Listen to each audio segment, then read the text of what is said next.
All right, so today we've got like a whole bunch of articles all about this animal flow workout, Oh, yeah. and I gotta say, just glancing through them, it's pretty wild. It's definitely not your typical workout routine. Yeah, Yeah. like crawling around on the floor like some kind of jungle creature. Uh-huh. Right. But there's got to be more to it than that. Oh, absolutely. I mean, it's not just like randomly flailing around. Okay, so it's like structured then. Yeah, more like a practice. It kind of combines like elements of yoga, gymnastics, and I guess like primal movement patterns, I guess you could say. So like not just monkey see, monkey do. There's a method to the madness. Yeah, definitely. And it's pretty effective too. Like one of these articles, I think it was that study showed that people doing this animal flow stuff, Oh, they saw like a 15% boost in their hip flexibility. And that was only after like 8 weeks of training. 50%. Wow. That's really impressive. I mean, does that come from like just moving your body in ways you wouldn't normally? Yeah, pretty much. I mean, think about it. When was the last time you were like hanging out in a deep squat or doing a crab walk? Huh. Probably when I was a kid. Exactly. So this kind of pushes you out of like your comfort zone, your normal movements, and gets your body adapting to these new, I guess, primal patterns. Okay. Yeah, I can see how that would make you more flexible. Hmm. But you keep mentioning this primal movement thing. Is it like a scientific basis for that, or is it just a fancy way of saying move like an animal? No, no, there is some actual science behind it. It's all about this thing called neuromuscular activation. Neuromuscular activation. Sounds kind of intense. It's not as scary as it sounds. Basically, it's about like getting your nervous system and muscles to like work better together, improve the connection between your brain and your muscles. Okay, so like better mind-body connection. Right. And since you're basically using your own body weight for resistance, it ends up working a lot of different muscle groups, especially those stabilizer muscles that people usually ignore in other workouts. So it's not just about like getting huge muscles. It's more about improving how your body and brain talk to each other. Exactly. You get better coordination and agility. Makes sense. Hmm. And I saw in one of these articles, they talked about a study that showed animal flow people had way better balance and reaction times than those who didn't do it. Yeah, that's right. And that translates to everyday life. Yeah, like if I trip over my cat. Exactly. Or if you're hiking on rough terrain or playing sports, you're just more stable and aware of your body. Okay, sold on the balance and agility. But what about strength? Can you really get strong just from, crawling around? Oh, you'd be surprised. Remember those stabilizer muscles? Yeah. Well, they're super important for supporting your joints and keeping good form no matter what you're doing. And animal flow really strengthens them, so you end up with a more resilient body overall. So it's less about bulking up, more about functional strength for everyday life. Exactly. And that strength helps with anything, really, whether you're lifting heavy grocery bags or playing basketball. This has sounded pretty good so far, but I gotta admit, some of these poses I've seen online, they look a little, Yeah. I don't know, awkward. Like, can I laugh at myself when I inevitably fall over trying to do a crab reach or whatever? Absolutely. Actually, part of the fun is embracing that awkwardness. If you're not falling, you're not learning, right? Yeah, that takes the pressure off. I don't have to be perfect right away. Not at all. It's a journey. And the first step is just getting started. All right, so let's say someone wants to try this animal flow thing. What are a few things to keep in mind before, unleashing their inner beast? Well, the first thing is to like listen to your body. Don't push yourself too hard, especially in the beginning. One of these articles really emphasized starting slow and gradually building up strength and flexibility. So don't go full tiger on day one. Haha, exactly. Mastering the basics is key to avoiding injuries and getting the form right. Okay, starting slow makes sense. But one thing I found really interesting in these articles was the idea that animal flow can actually make you smarter. Like, could crawling around on the floor really boost my brain power? It's definitely an intriguing area, and there's research to back it up. Several articles cited studies that showed animal flow improving things like working memory and spatial awareness. Wait, so doing animal movements can actually boost my brain power? It's not magic, but the research suggests that these complex movements and the coordination involved, they challenge your brain in a way that increases neuroplasticity, basically your brain's ability to adapt and form new So connections. it's like a workout for your brain as well as your body. Exactly, and it can have benefits beyond just memory and focus, too. Some articles mention potential for boosting creativity and problem-solving skills. Wow, my mind is officially blown. This is starting to sound like a total mind-body transformation. And the research is still ongoing, so there's even more to learn about its impact on the brain. This is all fascinating. We've covered a lot, from the science behind it to the potential brain benefits. Yeah. What's really striking you so far? I think what's most interesting is how animal flow challenges our usual ideas about what fitness is. It's not about isolating muscles or trying to look a certain way. It's about reconnecting with our natural movement patterns and exploring what our bodies and minds can really do. I totally agree. It feels like a more holistic and playful approach to fitness, Hmm. like embracing the joy of movement and connecting with our inner animal. Exactly. And speaking of which, I'm curious about those specific movements. Can you walk us through some of the basic ones, how they benefit the body and brain? Absolutely. Let's start with a foundational movement called the beast. It's the basis for a lot of other poses. All right, let's unleash the beast. So imagine you're on all fours, hands shoulder width apart, knees right under your hips. Go on out. Now lift your knees up just a little so you're balancing on your hands and the balls of your feet. Okay, hovering like I don't know, a sneaky cat or something. Yeah, exactly. Now from there, as you breathe in, shift your weight forward a bit, shoulders a little in front of your wrists. You should feel it in your upper back and shoulders. Yeah, feeling a nice stretch already. And as you breathe out, shift back, hips over your knees. So it's this subtle rocking back and forth. I can feel my core working for sure. That's it. The beast is amazing for your core, shoulders, hips, just overall stability. And as you get stronger, you can add variations like side reaches or leg extensions to really challenge yourself. Ooh. Yeah, I like the sound of that, adding some fancy moves to my beast mode.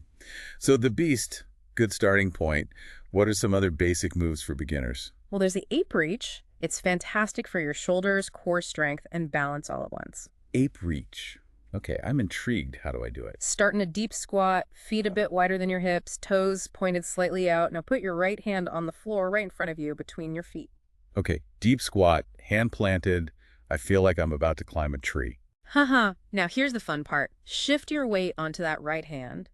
Lift your left leg up and back, extend it behind you like you're reaching for something way up high. At the same time, reach your left arm up overhead like you're grabbing a vine or something. Ooh, I feel that in my hamstrings, my hip flexors, even my lats. I can see why it's called the ape reach. It's really dynamic, uses so many muscles at once, really challenges your balance and coordination. Hold it there for a sec, focus on staying stable, engage that core, then slowly come back to your starting position and switch sides. All right, yeah, I think I'm getting the hang of this. They seem simple, but these moves really work your whole body and require a lot of focus. It reminds me of what we were talking about earlier with the cognitive benefits of animal flow. Right? That mental aspect is fascinating. One article I read talked about embodied cognition, which means that our physical movements can actually affect our thinking and problem solving. Embodied cognition, huh? Interesting. How does that relate to animal flow specifically? Well, when you're doing a whole sequence of animal flow, it's not just your body that's working.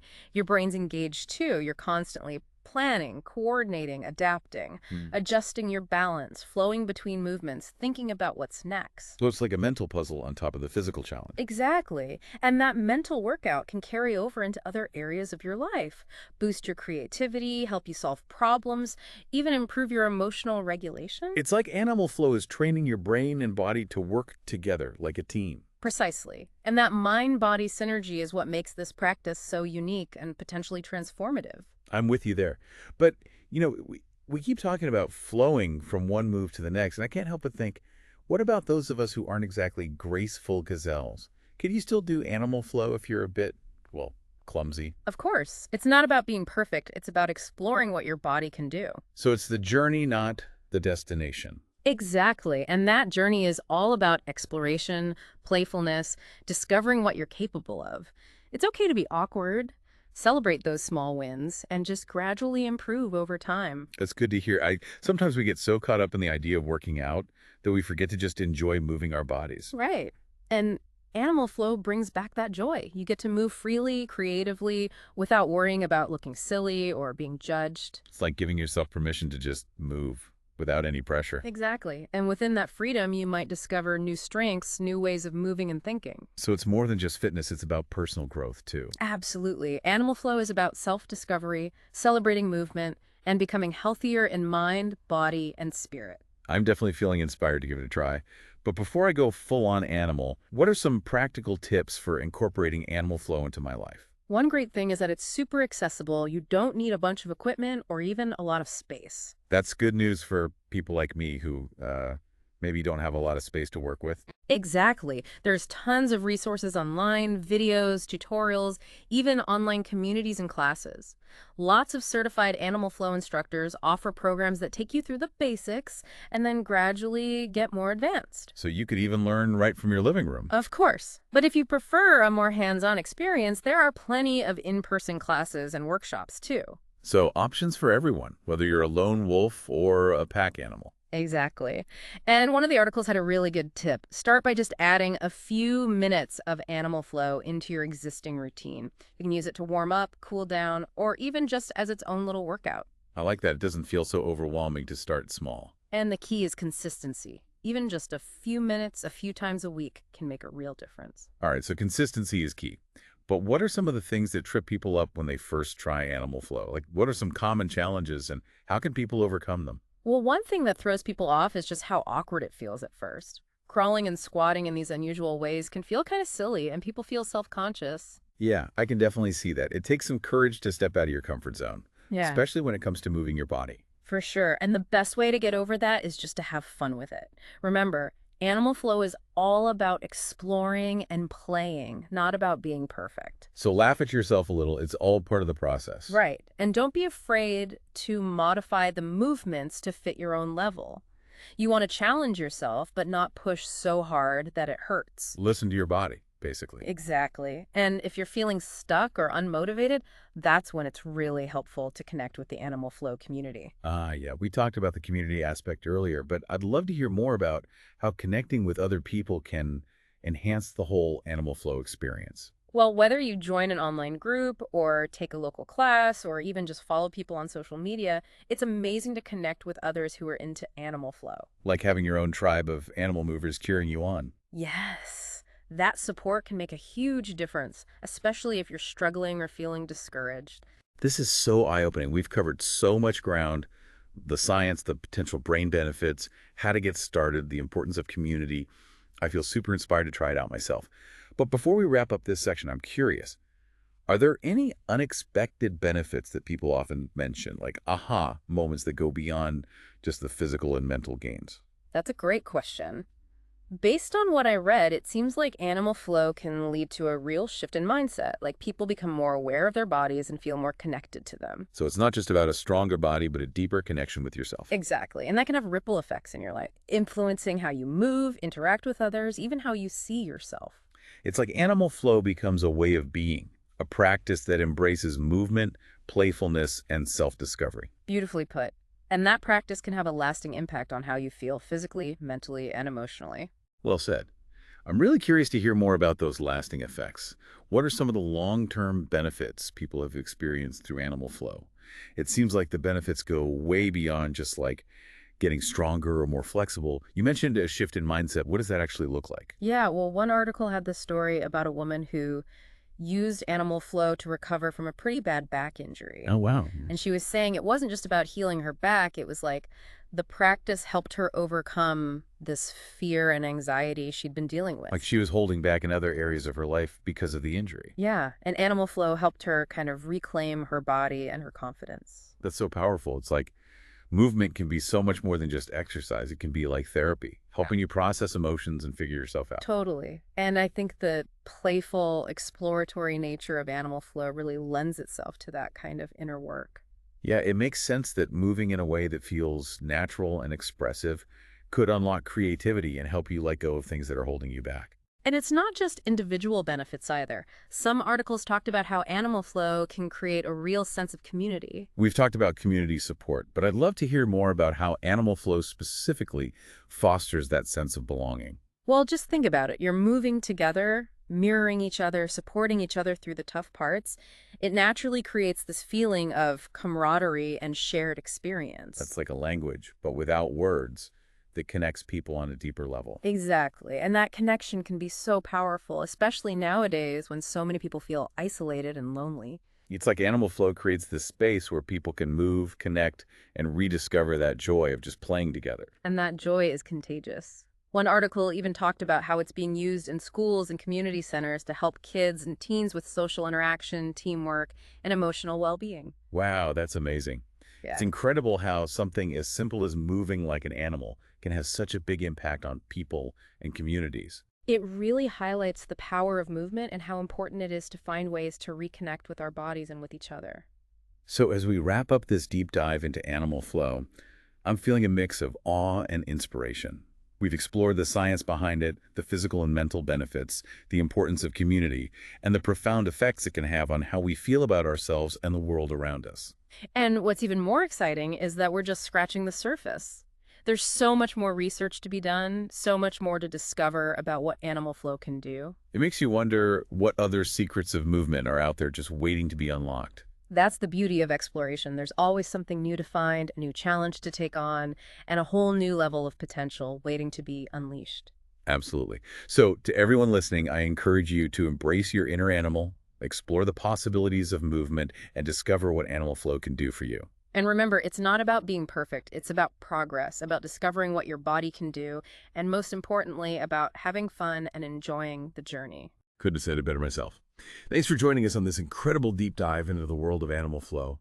Until next time, keep exploring, keep moving, and keep unleashing your inner beast.